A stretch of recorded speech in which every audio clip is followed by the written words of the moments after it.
ETF index mutual funds నేర్చుకుని stock మార్కెట్లో రాణించాలనుకుంటున్నారా? వెంటనే ఈ నెంబర్కి కాల్ చేయండి.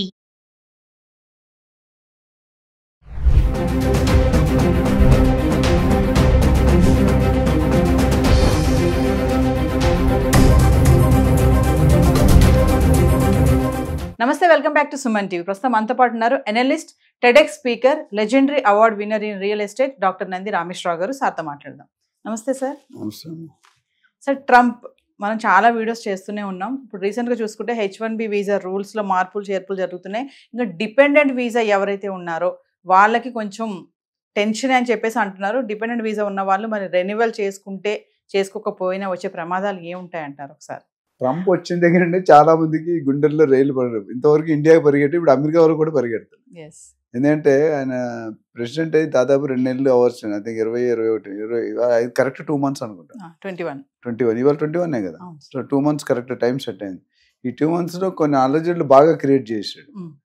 ఏంటంటే మనం చెప్పుకుంటూ వచ్చి ఒకసారి రిపీట్ చేయడానికి, బర్త్ టూరిజం మార్చాడు, వీసా ప్రొసీజర్ మార్చాడు, లాటరీ సిస్టమ్ మార్చాడు, పార్ట్ టైం జాబ్స్ మార్చారు, ఇల్లీగల్ అది మాత్రం పాజిటివ్ గా తీసాడు. ఆ పాయింట్ వరకు ఇల్లీగల్ ఇమిగ్రెంట్స్ ని తీసేయడం కరెక్ట్. ఎందుకంటే ఆయన ఓట్లు గెలిచిందే ఆ పేరు చెప్పి చేశారు. మేము ఇల్లీగల్ బయట వాళ్ళని పంపించేస్తాం, ఎవరైతే క్వాలిఫైడ్ కదా, ఎవరైతే స్కిల్డ్ లేరో వాళ్ళని పంపించేస్తాం, ఆ ఓట్లో ముందే చెప్పాడు ఆయన.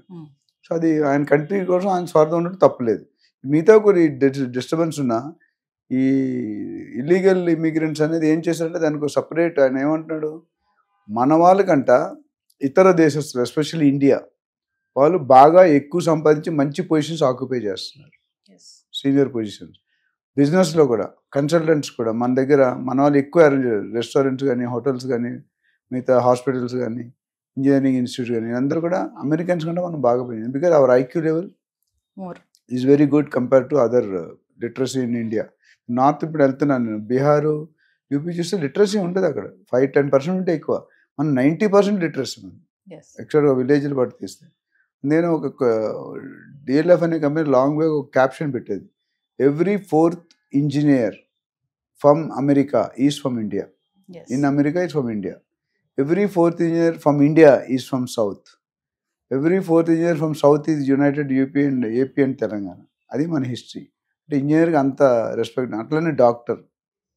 ఈ విధంగా చూసుకుంటే ట్రంప్ గారు ఏమంటారంటే, ఎంతవరకు మన ఇండియాని ఎంచుకోవడానికి కారణం ఇండియా కానీ, చైనా కానీ, మెక్సికో కానీ, పనామా ఇవన్నీ కూడా ఎందుకు, our labour cost is very cheap. $10 $15 గంట ఇస్తే పని చేస్తాం. అదే పని సేమ్ వర్క్ $50 ఇవ్వాలి గంట. అంటే $50 వర్సెస్ $10, 40 అంటే 80% సేవింగ్ మనకు జాబ్ ఇచ్చిన్నారు. కానీ అక్కడ ఏమైందంటే ఈ ఫేక్ సర్టిఫికెట్స్, కన్సల్టెన్సీ ద్వారా మ్యానిపులేటింగ్, డబ్బులు ఇచ్చి వెళ్ళడం, గ్యామ్లింగ్, ఇవన్నిటిలో అవుట్పుట్ పడిపోతుంది. అక్కడ వాళ్ళు కూడా ఎఫిషియన్సీ పడిపోయి, ఇప్పుడు మంచి యాంకర్లు అయితే సుమన్ టీవీకి వ్యూస్ రావు కదా, వ్యూస్ రానప్పుడు మీకు రెవెన్యూ ఉండదు, రెవెన్యూ అయితే మీరు తీసేయాలనుకుంటారు. అదే మీరు మంచిగా చేస్తుంటే మీకు ఇంకా అప్రిషియేట్ చేసి ప్రమోషన్ ఇచ్చి ఇంక్రిమెంట్ ఇస్తారు. అక్కడ కూడా అదేమవుతుందంటే ఈ బయటకు వచ్చింది. దాంతోపాటు మన ఎలాన్ మస్క్ మెయిన్ రీజన్, ఆయన ఉన్న వాళ్ళందరూ H1B వీసాల్లోనే ఉన్నారు. ఆయనకి పవర్స్ ఇచ్చిన తర్వాత మామూలు ఏమీ లేకుండా ఆయన ఇరగొడతారు, చింపేస్తాడు మొత్తం. పవర్ డోజ్ అనే డిపార్ట్మెంట్ మొత్తం ఆయన చేతిలో ఉంది. రామస్వామి పక్కకి వెళ్ళిపోయాడు, వేరే గవర్నర్ ఏదో దానికి పంపించారు. సో ఈయన ఇప్పుడు ఈయన ఏం చెప్తే తానా అంటే తందానా అనాలి ట్రంప్. ఎందుకంటే ఈయన ఎలక్షన్, ఈయన క్యాంపెయిన్ వల్లే ఆయన పెరిగాడు. సో అక్కడ ఇద్దరికి కొద్దిగా వచ్చి క్లాష్ అనే కాంప్రమైజ్ అవుతున్నారు. ఇప్పుడు ఎలాన్ మస్క్ ఏం చేస్తున్నాడు, ఆయన బిజినెస్ ఎస్టాబ్లిష్ అవ్వాలి, ఆయన ప్రకారం ఆయన లాస్ కొన్ని ఉన్నాయి, ట్రంప్ లాస్ కొన్ని ఉన్నాయి, వీళ్ళిద్దరు కలిసి కామన్ లాస్ కొన్ని ఉన్నాయి. ఇప్పుడు ఏమవుతుందంటే డిపెండెన్సీలో జనరల్గా అంత ముందు ఏమైందంటే తల్లి తండ్రి అక్కడ ఉండి పిల్లలు అక్కడ పుడితే 21 years వరకు డిపెండ్ ఉంటాడు. తర్వాత స్టూడెంట్ వీసా వచ్చేస్తుంది. స్టూడెంట్ వీసా వస్తే ఇంటర్నేషనల్ కెరియర్ స్టార్ట్ అవుతుంది. దాని తర్వాత అక్కడ సెటిల్ అయ్యే అవకాశం. ఇప్పుడు ఏమన్నా పుట్టిన పిల్లలకి అసలు సిటిజన్షిప్ లేదు, గ్రీన్ కార్డు కానీ ఇవన్నీ ఇవ్వరు. మరి వాళ్ళు ఎక్కడికి వెళ్ళాలంటే తల్లిదండ్రుల నుంచి పిల్లలు అక్కడ పంపించాలా. అది అయిపోయినట్టుంది, February 20 వరకు ఏదో డేట్ ఉంటుంది కదా. కోర్టులోనే ఉంది సార్, ఇంకా ఆర్డర్ రాలేదు. అంత ఈజీ కాదు అది. ఎందుకంటే 150 years బట్టి ఉన్న లాని ఒక్కసారి కదిలించడం అంత ఈజీ కాదు. అంటే ఈవో సైన్ చేస్తాడు executive order, but EO sign చేసిన ఆర్డర్లన్నీ అమలు పరచాలని ఎక్కడ లేదు. ఎందుకంటే సెనేట్ ఉంటుంది, వాళ్ళకి గవర్నర్ క్యాబినెట్ ఉంటుంది, మనకి ఎట్లయితే ఇక్కడ క్యాబినెట్ ఆమోదించారు అక్కడ కూడా ఆమోదిస్తేనే లేదా బ్యాక్ టు పెవిలియన్ వస్తుంది. బట్ ఇప్పుడు యాజ్ ఆఫ్ నో హోల్డ్లో ఉంది. అంటే ఇవ్వనని చెప్పట్లేదు, ఇస్తానని చెప్పట్లేదు. సరే, ఇంకో విషయం ఏంటంటే H1B వీసాకి ఇలాంటి మార్పులు చేర్పులు చేయడం వల్ల అమెరికన్స్ చాలా ఇబ్బంది పడుతున్నారు అనేది ఒక విమర్శ అయితే నడుస్తుంది. దీన్ని ఎలా చూడొచ్చు అంటారు? ఒకటి ఫ్యాక్ట్గా చెప్పాలంటే మన వాళ్ళు బయట వాళ్ళు ఎక్కువ వచ్చి ఆక్యుపై చేసి వాళ్ళకి జాబ్స్ లేవనేది ఆల్రెడీ అంత ముందు ఉంది. ఇప్పుడు నేను అమెరికన్స్ కూడా కొన్ని రూల్స్ పెడుతున్నాను. ఆ రూల్స్ వల్ల ఇప్పుడు బోత్ సైడ్స్ క్రికెట్లో డబుల్ స్పిన్ అటాక్ అంటాయి. రెండు పక్కల స్పిన్ అంటే ఒకసారి రన్ రావు, వికెట్లు పడిపోతాయి క్లోజ్ ఫీల్డింగ్ పెట్టి. ఇప్పుడు ఏమైంది, ఫస్ట్ ఒకటే ఉండేది, ఇప్పుడు రెండోది ఏంటంటే మనకి ఏమేంటి కండిషన్ వాళ్ళు కూడా కొంతమందికి అప్లై అవుతున్నాయి. అప్లై అయినప్పుడు they are not very happy. ఈయన అసలు ఎందుకు ప్రెసిడెంట్ అయ్యాడు? ప్రెసిడెంట్ గారు ట్రంప్ గారి ఉద్దేశం ఏంటంటే అమెరికాలో ఒక రూల్ ఏంటంటే any president can become for 2 terms. మన నరేంద్ర మోడీ 6 సార్లు 3 సార్లు సీఎం 3 సార్లు, అక్కడ అలాగ ఉండదు. Only maximum George Bush, Bill Clinton, Barack Obama అందరూ కూడా 2 times, 3 times లేదు. అయితే ఇక్కడ ఈయన రికార్డ్ బ్రేక్ చేసిన ట్రంప్ మధ్యలో ఓడిపోయాడు, ఇప్పుడు ఇచ్చాడు. తర్వాత ఇంకా అది రాదు, ప్లస్ ఏజ్ కూడా అయిపోతుంది, 82 years అవుతాడు.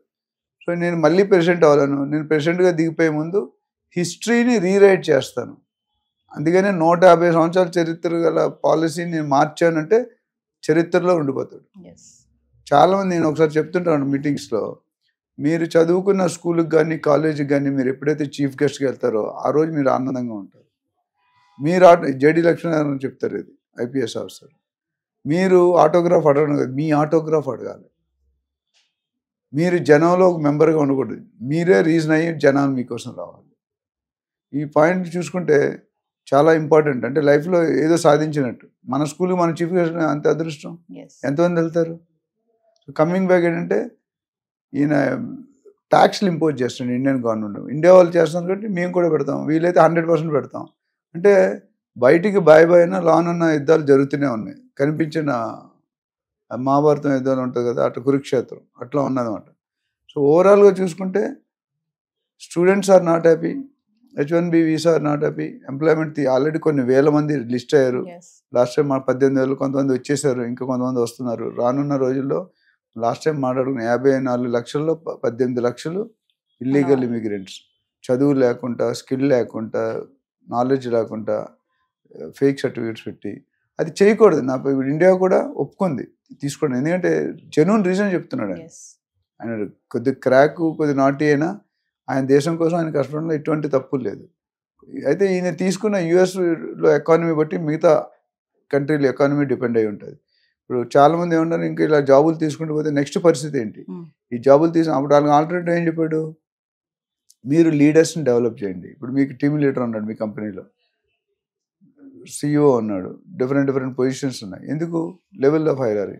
అట్లా అక్కడ కూడా లెవెల్ ఆఫ్ హైరారీ కొంతమంది లీడర్స్ని అపాయింట్ చేసి డైరెక్టర్గా వాళ్ళని ఇండియన్స్ బయట ఆ పొజిషన్ భర్తీ చేయడానికి మీరు టీం డెవలప్ చేసి ట్రైన్ చేయండి అంటున్నాడు. అంటే ఈజ్ వెరీ క్లియర్ దట్ ఇప్పుడు ఈ doesn't want others to come. కొత్త వాళ్ళు వెళ్ళడం అనేది కళ. 2010-11 తర్వాత అప్లై చేసిన వాళ్ళు ఎవరికి లక్షల్లో వెయిటింగ్ ఉంది, ఎవరికి వచ్చే దాఖలాలు లేవు. అంతమంది 2010 ముందు వెళ్ళిన వాళ్ళు బతికిపోయారు, వాళ్ళకి ఛాన్స్ లేదు. Waiting list too much. మా సెకండ్ అవార్డు క్లబ్ అని ఉంది మారేడుపల్లిలో, 30 years వెయిటింగ్ లిస్ట్.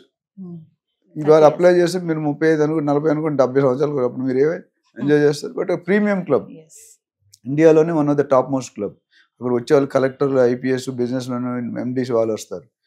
సో ఓవరాల్గా చూసుకుంటే ఇది ఇంపాక్ట్ అనేది కొద్దిగా పడుతుంది. ఎందుకంటే ఇప్పుడు ఆల్రెడీ US ఎంప్లాయ్మెంట్ తిరిగి వచ్చిన వాళ్ళు, కొంతమంది స్టూడెంట్ వీసాలో మనం లాస్ట్ టైం అడుగుతాం OPT, అందులో రూల్స్ మార్చాడు, లాటరీ సిస్టమ్ రూల్ మార్చాడు, వీసా రూల్ మార్చాడు, ప్రొసీజర్ మార్చారు, ప్రీమియము, నార్మల్, ఆర్డినరీ.